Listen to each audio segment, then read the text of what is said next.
Magandang hapon mga kapuso, ito na naman pong muli ang inyong lingkod upang maghatid ng mga nakakainis na ganap dito sa abot kamay na pangarap. Pero continue watching lang po tayo mga kapuso.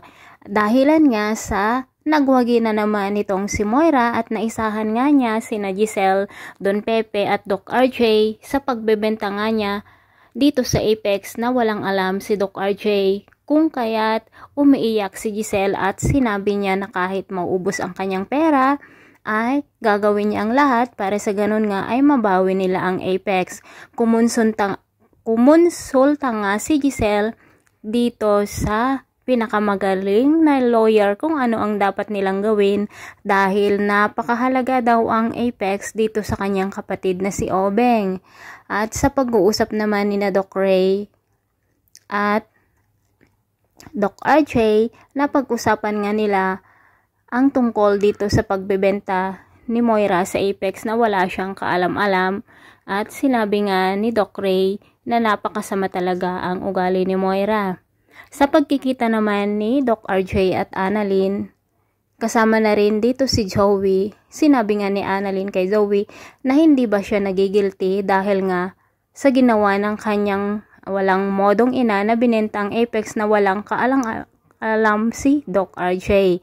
Sabay niyakap ni Doc RJ si Annalyn at hindi nga nakapagsalita si Joey dito sa sinabi ni Annalyn. Samantala, nagseselos naman si Doc Carlos dito kay Doc RJ dahil nga sa napapalapit na talaga ang loob ni Annalyn. Ama niya ito, Doc Carlos, at sa pag-uusap nga nila, sinabi ni Doc Carlos na doon na lamang siya kay RJ